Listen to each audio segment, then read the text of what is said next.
पवारांचं करायचं काय? खाली मुंडके वर पाय. अरे अजित पवारचं करायचं काय? हम जीते थे, आज भी हम जीतेंगे, और कल भी वो हारे थे, आज भी हम हारेंगे. और कल भी वो सरकार काय म्हणतोय, गरिबाला शिक्षण नाही म्हणतोय. अरे हे सरकार काय म्हणतोय, अरे भ्रष्टाचारी अजित पवारचं करायचं काय? खाली मुंडके वर पाय. अरे काय खाली मुंडके वर पाय. लुटारू अजित पवारचं करायचं काय? खाली मुंडके वर अजित पवार मुर्दाबाद मुर्दाबाद मुर्दाबाद अजित पवार मुर्दाबाद मुर्दाबाद मुर्दाबाद.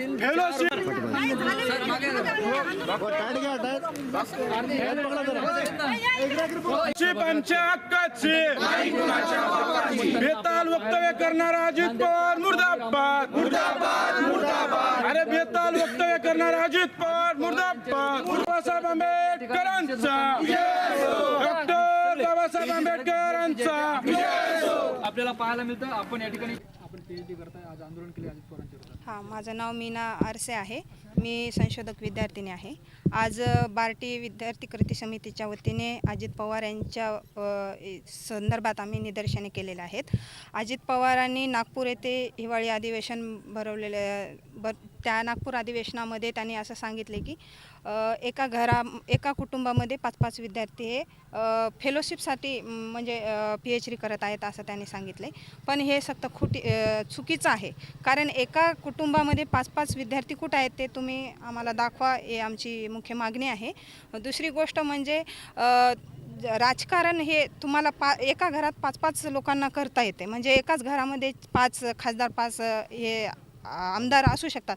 पण गोरगरीब विद्यार्थी शिक्षण घेत असतानाच तुम्हाला का खटकते? म्हणजे तुम्हाला म्हणण्याचा अर्थ असा आहे की गोरगरीब दीनदलित कामगार कष्टकरी जे वर्ग आहेत त्यांना शिकू द्यायचं नाही का? म्हणजे मागच्या हिवाळी अधिवेशनामध्ये म्हणजे 2023मध्ये त्यांनी असंच एक वक्तव्य केलं होतं की विद्यार्थी हे PhD करून काय दिवे लावणार? म्हणजे तुम्हाला म्हणायचं आहे तरी काय ते तर तुम्ही सांगा. कारण ह्या मागचा जो घोटाळा आहे त्यामध्ये अजित पवार यांना हात घालता येत नाही म्हणून त्यांनी असं वक्तव्य करत आहेत असं मला वाटते.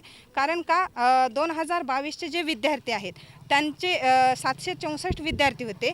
त्यांच्यामधून त्यांनी असं सांगितलं गेले की 200 विद्यार्थ्यांना फक्त फेलोशिप मंजूर करा. कारण बाकीचे विद्यार्थ्यांचं काय? म्हणजे त्यांच्या मागचा जो घोटाळा आहे त्यांना ते घ्यायचा होता. काल परवाच त्यांचे चिरंजीव पार्थिव जे होते त्यांनी एवढा मोठा घोटाळा केले, त्यांच्याबद्दल कोणी वक्तव्य का करत नाही हे आमचं म्हणणं आहे. तर तुम्हाला गोरगरीब विद्यार्थ्यांना शिकू द्यायचं नाही का? म्हणजे जिल्हा परिषद शाळा बंद पडलेल्या आहेत त्याच्यावर तुम्ही बोलत नाही. अतिवृष्टी लागू झालेली आहे.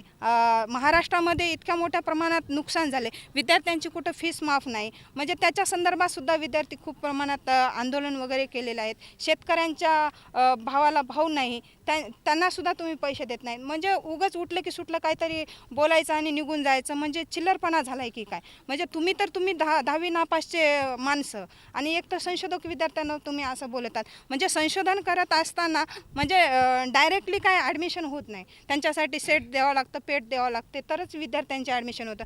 आणि बऱ्याच कॉलेजमध्ये परमनंट प्राध्यापकसुद्धा नाहीत. म्हणजे त्यांचं भूमिका काय आहे? एवढंच म्हणायचं आहे की तुम्ही संशोधक विद्यार्थ्यांच्या नादी लागू नका. कारण संशोधक विद्यार्थी आता शांत आहेत पण येत्या काळामध्ये तुमच्यावर सुद्धा रिसर्च केला जाईल. त्यामुळे तुम्ही संशोधकाच्या नादी लागू नका एवढीच आमची मागणी आहे. अजित पवारांची एक नेहमीची सवय आहे, ते जेव्हा त्यांना वाटेल ते बेताल वक्तव्य करतात. कधी मी पाणी कुठून धरणात लघवी करून देऊ का, की कधी म्हणतात की PhD विद्यार्थी मागच्या हिवाळी अधिवेशनात म्हटलं त्यांनी की आम्ही काय PhD करून काय दिवे लावणार आहात का? मुळात अजित पवारांचं शिक्षण हे आहे 10वी नापास. आता 10वी नापास असणाऱ्यांना क्रायटेरिया जर उद्या लागेल की तुम्ही उपमुख्यमंत्री करण्यासाठी एज्युकेशनल क्रायटेरिया लागेल तर अजित पवार उपमुख्यमंत्री होऊ शकतात का? अजित पवारांनी पाठीमागे 12 डिसेंबरला एक मागणी, जेव्हा 22-23च्या विद्यार्थ्यांच्या बार्टीचे ॲड काढण्याची 23-24च्या विद्यार्थ्यांची मागणी होती तेव्हा अजित पवारांनी म्हटलं की एकाच घरातले 4-4, 5-5 विद्यार्थी हे PhD करतात. ते कशासाठी करतात तर त्यांना महिन्याला 42,000 रुपये भेटतात म्हणून. तर आमचं म्हणणं आहे की आमचा विषय आहे, इंटरेस्ट आहे की आम्हाला एखाद्या विषयामध्ये संशोधन करायचं आहे. मग तो विषय आम्ही ठरवतो, त्याच्यामध्ये विद्यापीठामध्ये कुलगुरूच्या अध्यक्षतेखाली मान्यतेतून आमचा विषय फायनल होतो.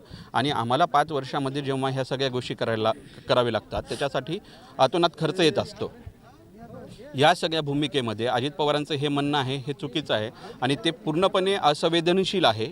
इथल्या एखाद्या संशोधन विद्यार्थ्यांना PhD करायची असेल तर त्याला खूप मोठ्या प्रमाणात एक्झाम्स द्यावं लागतात. नेट, सेट, पेट या एक्झाम्सच्या माध्यमामधून ती क्रायटेरिया पास होतात. मग त्याच्यानंतर प्रदीर्घ कालावधीनंतर 2 वर्षानंतर त्यांना 2.5 वर्षानंतर फेलोशिप भेटत आहे. मग अजित पवारांच्या या वक्तव्याचा आम्ही निषेध करतो आणि अजित पवारांनी जर संशोधन विद्यार्थ्यांची माफी नाही मागितली तर या पुढील काळामध्ये अजित पवारांच्या घरावरती आम्ही महाराष्ट्रभरातील संबंध संशोधक विद्यार्थी त्यांच्या घरावरती मोर्चा काढणार आहोत.